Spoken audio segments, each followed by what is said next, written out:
بسم اللہ الرحمن الرحیم وقد يحذف الفعل لقیام قرینۃ جوازا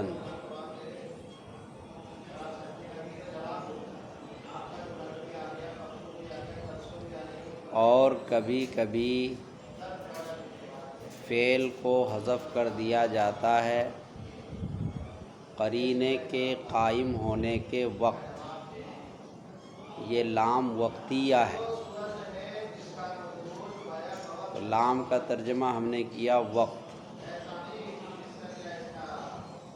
بطور جواز کے۔ جوازن یہ جائزن اسم فاعل کے معنی میں ہوگا، جیسے عدل میں بتایا تھا خروجہ عن صیغتہ الاصلیۃ تحقیقاً، وہاں تحقیقاً کو لیا تھا محققاً کے معنی میں، ایسے ہی یہاں پر جوازن کو لیا جائے گا جائزن کے معنی میں، کیونکہ مصدر کا حمل ذات پر درست نہیں ہے۔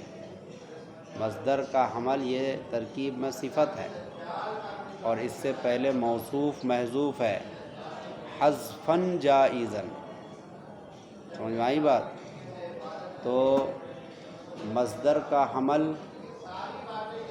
حذفاً پر درست نہیں، جہاں بھی حمل درست نہ ہو یا مصدر کا صفت بننا صحیح نہ ہو تو اس صورت میں اس کو اسم فاعل یا اسم مفعول کے معنی میں لیا جائے گا۔ یہ قاعدہ وہاں بھی بتا دیا تھا۔ تو اب یہاں سے فعل کے حذف کو بیان کر رہے ہیں۔ لفظ قد سے پتہ چلا کہ کبھی کبھی فعل کو حذف کیا جاتا ہے، اس کا مطلب ہمیشہ حذف نہیں کیا جاتا ہے۔ لفظ قد نے کیا بتایا؟ کبھی کبھی۔ اس سے تقلیل کا پتہ چل رہا ہے، تقصیر کا نہیں۔ اس کے بعد اعتراض ہوگا کہ الفعل آپ نے کیوں کہا؟ یہاں تو بیان چل رہا ہے اسم کا۔ اسم کی دو قسمیں آپ نے پڑھی ہیں، اسم معرب، اسم غیر مبنی، اور اسم معرب ہی کا بیان چل رہا ہے۔ اسم معرب میں مرفوعات ہیں، منصوبات ہیں، مجرورات ہیں، تو بیان اسم کا چل رہا ہے، پھر آپ فعل کو کیوں بیان کر رہے ہیں؟ فعل کا بیان تو آئے گا 94 میں۔ کہاں آئے گا؟ دیکھو وہاں 94 میں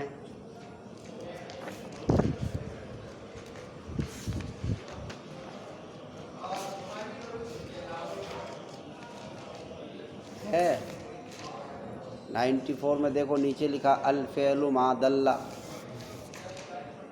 ہے کہ نہیں؟ تو فعل کا بیان تو وہاں آئے گا۔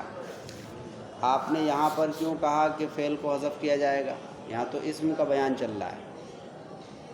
تو محشی نے نیچے لکھ دیا ہے الرافع للفاعل، فعل سے مراد ہے رافع للفاعل، یعنی فاعل کو رفع دینے والا، تعویل کی جائے گی۔ یہاں پر بھی اعتراض ہو یا تو اس کا جواب دیا جاتا ہے، اور جواب نہ بن پائے تو کچھ نہ کچھ تعویل کی جاتی ہے۔ یہاں تعویل کی گئی کہ فعل سے مراد ہے رافع للفاعل، اور رافع کیا ہے؟ اسم ہے۔ سمجھ میں آئی بات؟ فعل سے مراد ہے رافع، دیکھو نیچے لکھا ہوا ہے ای الرافع للفاعل، ہے کہ نہیں لکھا ہوا؟ ایسے ہی نہیں لکھ دیا، اعتراض کا جواب ہے وہ۔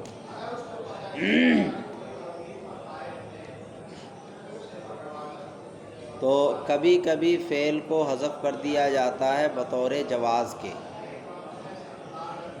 اگر فعل کے حذف پر قرینہ ہو تو اس وقت فعل کا حذف کرنا جائز ہوتا ہے، اور اگر قرینے کے ساتھ ساتھ قائم مقام بھی ہو تو اس وقت فعل کا حذف کرنا واجب ہوتا ہے۔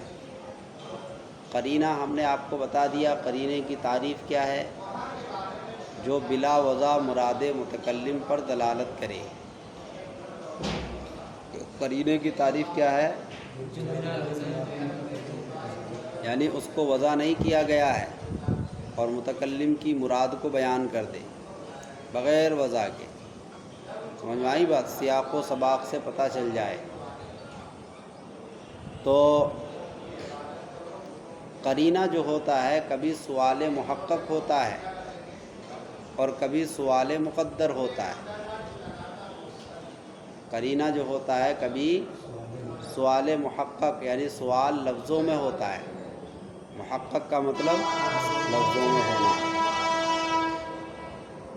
اور کبھی قرینہ سوال مقدر ہوتا ہے. سوال محقق کی مثال کتاب کے اندر ہے فی مثل زید لمن قال من قام. جیسے زید اس شخص کے لیے جس نے کہا من قام، یعنی کسی نے پوچھا من قاما کون کھڑا ہے. اب کہنا چاہیے تھا قاما زید، لیکن قاما زید نہیں کہا، قاما کو حذف کر دیا کیونکہ قرینہ ہے سوال محقق. یعنی جو سوال ہے سوال کے اندر قاما موجود ہے، اس قاما کی وجہ سے جواب سے قاما کو حذف کر دیا. سمجھ میں آئی بات؟ جواب سے قاما کو حذف کر دیا.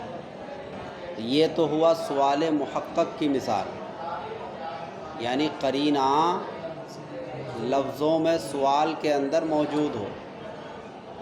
اور اگر قرینہ سوال میں موجود نہ ہو تو پھر اس کو کہتے ہیں سوال مقدر. کیا کہتے ہیں؟ ہاں، کبھی قرینہ سوال مقدر میں ہوتا ہے، یعنی وہ سوال محذوف ہے اور اسی سوال کے اندر قرینہ ہوتا ہے. یہاں معترض یہ کہہ سکتا ہے کہ زید سے پہلے قاما ماننا کوئی ضروری نہیں. یہ بھی تو ہو سکتا ہے کہ قاما زید کے بعد ہو، تو اس وقت فعل کا حذف کرنا نہیں پایا جائے گا. سمجھ میں آئی بات؟ یہ بھی تو کہہ سکتے ہیں زید قاما اصل عبارت ہے، قاما زید نہیں ہے. اس کا جواب یہ ہے کہ قاما زید اور زید قاما میں فرق ہے. یہاں پر آپ قاما کو بعد میں محذوف نہیں مان سکتے، پہلے ہی ماننا پڑے گا، کیونکہ بعد میں محذوف ماننے کی صورت میں جملے کا حذف کرنا لازم آتا ہے. قاما فعل ہے، ضمیر اس کے اندر فاعل ہوگا، فعل فاعل سے مل کر جملہ ہوگا، اس وقت جملے کا حذف کرنا لازم آئے گا. اور اگر آپ قاما کو پہلے مان لیتے ہیں، اگر آپ قاما کو پہلے محذوف مانتے ہیں تو اس صورت میں جملے کا حذف کرنا لازم نہیں آئے گا، کیونکہ قاما کا فاعل زید ہے جو کہ موجود ہے. اب جملے کا حذف کرنا لازم نہیں آئے گا. اسی لیے قاما کو زید سے پہلے ہی مانا جا سکتا ہے، زید کے بعد نہیں. اور حذف میں یہی ہے کہ کم سے کم محذوف مانا جاتا ہے، زیادہ محذوف نہیں مانا جاتا. قاعدہ یہی ہے کہ محذوف کم سے کم ہو. اگر زیادہ محذوف ہو جائے گا تو آدمی کو بات ہی سمجھ میں نہیں آئے گی. تو جہاں تک ہو سکے کم سے کم محذوف مانا جائے گا. اور کم کس میں ہے؟ جب قاما کو پہلے مانیں. قاما کو اگر زید کے بعد مانیں گے تو کم نہیں ہوگا، زیادہ ہو جائے گا اور وہ جملہ ہوگا، اور جملے کا حذف کرنا درست نہیں ہوگا. اس کے بعد شعر ہے ولی یبکا یزید، یہ سوال مقدر پر ہے. قرینہ کبھی سوال مقدر ہوتا ہے، اسی کی مثال شعر میں بیان کیا ہے. پہلے شعر کا ترجمہ دیکھو. ولی یبکا یزید، چاہیے کہ یزید پر رویا جائے. یبکا فعل مجہول ہے، بکا یبکی سے، یبکا بکیہ یبکا آتا ہے رونا، باب سمیہ سے، اسی سے یبکا. بقیہ یبقا اور اسی سے یبقا، تو یہ غائب مجہول کا صیغہ ہے۔ چاہیے کہ یزید پر رویا جائے۔ ضارع کے معنی ہے سائل بے وسیلہ، نہیں، ضارع کے معنی ہے عاجز رہنے والا، مختبط کے معنی ہے سائل بے وسیلہ۔ سمجھ میں آئی بات؟ تو ضارع، ضارع یہ اس میں فاعل ہے اور ترکیب میں بھی یہ فاعل ہے، اس سے پہلے فعل محذوف ہے، یبقا یا یبکی۔ سمجھ میں آئی بات؟ روئے، لڑائی کے وقت عاجز آنے والا، روئے گا کون؟ لڑائی کے وقت عاجز آنے والا، اور ایسا سائل بے وسیلہ، مختبط کا ترجمہ، اور سائل بے وسیلہ جس کو حوادثات زمانہ نے ہلاک کر دیا ہو۔ اطاح یطیح اطاحتن، اطاح یطیح اطاحتن کے معنی اہلک یہلک اہلاکن، کس معنی میں ہے؟ ہلاک کرنے کے معنی میں۔ اور طوائح یہ مطیحتن کی جمع ہے، خلاف قیاس۔ طوائح کس کی جمع ہے؟ مطیحتن کی جمع، اس کے معنی حوادثات زمانہ۔ کیا معنی ہے؟ حوادثات زمانہ۔ اب دیکھو ترجمہ، چاہیے کہ یزید پر رویا جائے۔ روئے، لڑائی کے وقت عاجز آنے والا، اور ایسا سائل بے وسیلہ جس کو حوادثات زمانہ نے ہلاک کر دیا ہو۔ ترجمہ سمجھ میں آیا؟ روئے، عاجز آنے والا، لخصومت، لڑائی کے وقت، لڑائی کے وقت عاجز رہنے والا یا عاجز آ جانے والا، اور مختبط ایسا سائل بے وسیلہ جس کو مما، جس کو حوادثات زمانہ نے ہلاک کر دیا ہو۔ اب اس کی ترکیب دیکھو، یبقا فعل مجہول ہے اور یزید اس کا نائب فاعل ہے، فعل فاعل سے مل کر یہ جملہ فعلیہ خبریہ ہو گیا۔ اس کے بعد ضارع یہ صیغہ صفت ہے، لخصومت جار مجرور سے مل کر متعلق ہے ضارع کے، اور ضارع اپنے متعلق سے مل کر یہ فاعل ہے فعل محذوف یبکی کا۔ سمجھ میں آئی بات؟ اس کے بعد یہ ابھی فاعل نہیں بنائیں گے، پہلے اس کو معطوف علیہ بنائیں گے۔ اور ومختبط اس میں فاعل، مما من حرف جر، ما مصدریہ، مما تطیح میں جو ما ہے یہ ما مصدریہ، اور تطیح فعل، اور طوائح اس کا فاعل، فعل فاعل سے مل کر جملہ ہو کر مصدر کی تعویل میں ہو کر مجرور، جار مجرور سے مل کر متعلق مختبط کے، مختبط اپنے متعلق سے مل کر یہ ہو گیا معطوف۔ ضارع معطوف علیہ اور مختبط معطوف، دونوں معطوف معطوف علیہ سے مل کر اب فعل محذوف کا یہ فاعل ہے، فعل محذوف کا فاعل ہے۔ یہ تو ترکیب ہو گئی۔ اب ہمیں یہ دیکھنا کہ یہاں سوال کہاں مقدر ہے، کیونکہ ابھی بتایا ہم نے کہ کبھی سوال مقدر ہوتا ہے اور کبھی سوال محقق ہوتا ہے۔ قرینہ جو ہوتا ہے کبھی سوال مقدر میں ہوتا ہے اور کبھی سوال محقق میں ہوتا ہے۔ سوال محقق کی مثال اوپر آ گئی، من قامہ، وہاں قرینہ سوال محقق میں ہے، لفظوں میں ہے، اور سوال مقدر میں بھی قرینہ ہوتا ہے، یعنی سوال لفظوں میں نہیں ہوتا، سوال محذوف ہوتا ہے۔ وہ سوال یہاں پر ہے وَلِيُبْقَى يَزِيدُ، چاہیے کہ یزید پر رویا جائے۔ اب سوال ہوگا کہ کون روئے؟ من یبکیہ، یہ سوال ہوگا، من یبکیہ، کون روئے؟ بھائی کسی نے آ کر کہا چاہیے کہ کھانا کھلایا جائے، تو سوال پیدا ہوگا کہ کھانا کون کھلائے؟ ایسے ہی جب شاعر نے کہا کہ چاہیے کہ یزید پر رویا جائے، تو یہاں ایٹومیٹکلی سوال پیدا ہوا کہ کون روئے گا۔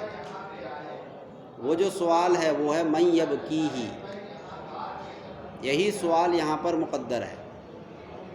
اسی جملے سے سوال پیدا ہوا، کون سے جملے سے؟ لیبکا یزید سے، ہاں، اسی جملے سے خود بخود کوشچن پیدا ہوا۔ جیسے کوئی کہے میں کھاؤں گا،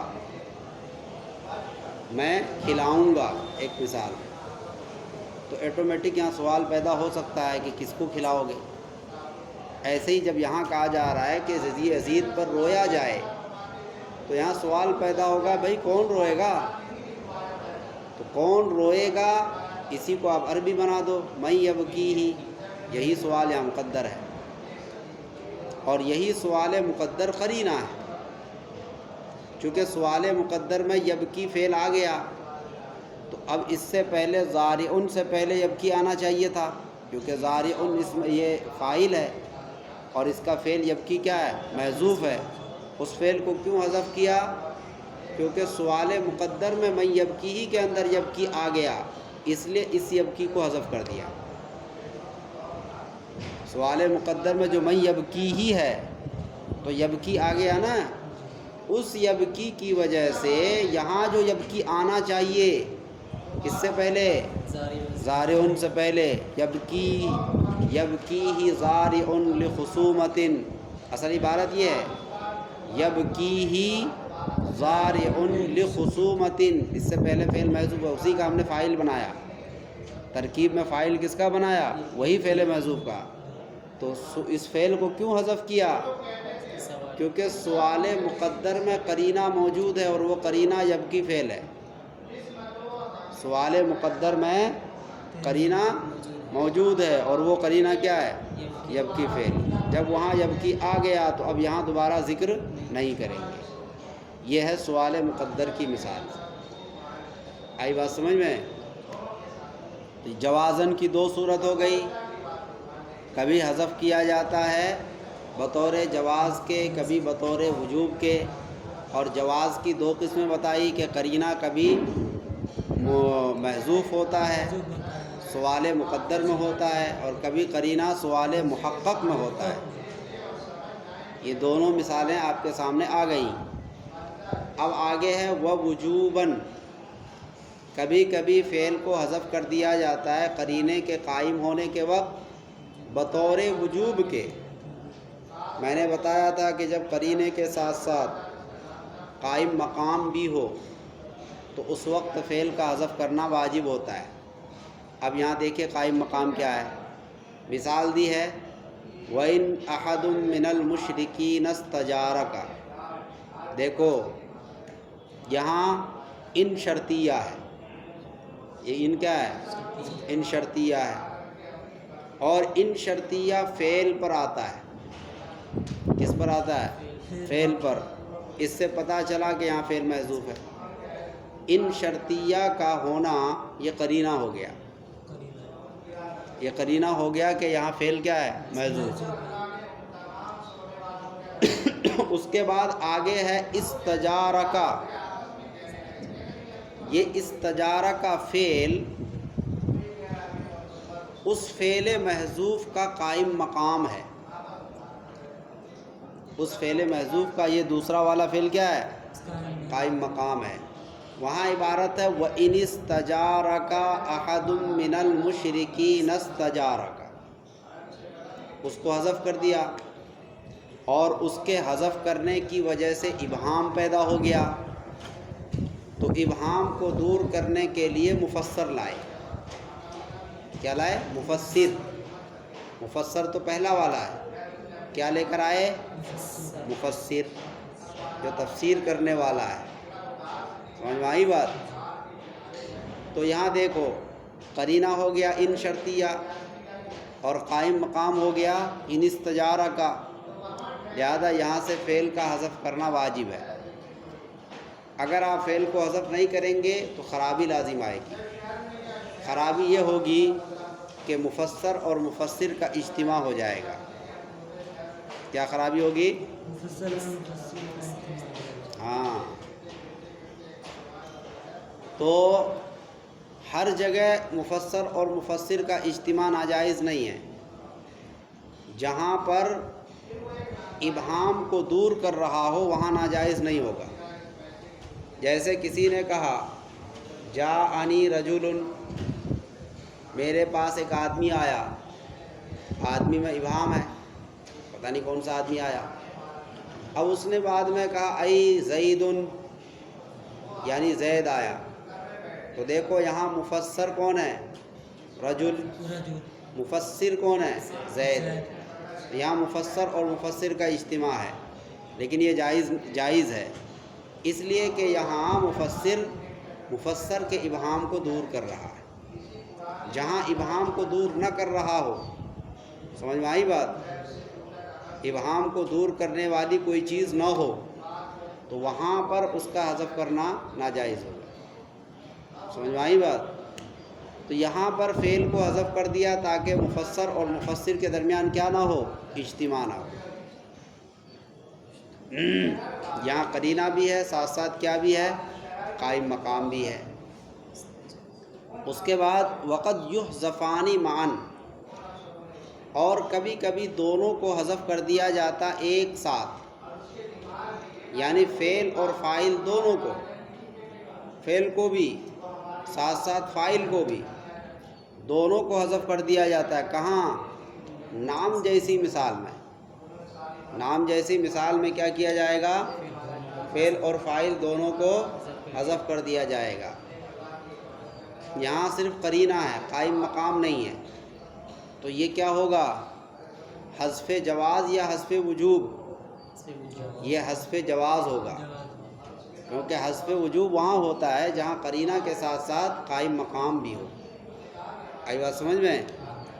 اس کی مثال دی ہے، جیسے کسی نے کہا اقام زید، کیا زید کھڑا ہے؟ آپ نے کہا نعم، تو دیکھو یہاں فعل کو بھی حذف کر دیا اور فاعل کو بھی حذف کر دیا۔ یہاں نام سے مراد ہے ہر وہ کلمہ جو ایجاب پر دلالت کرے۔ کس پر؟ ایجاب پر، یعنی حروف ایجاب مراد ہے۔ کیا مراد ہے؟ حروف ایجاب، نعم، بلا، اجل، ای، جیری، انا۔ آئی بات سمجھ میں؟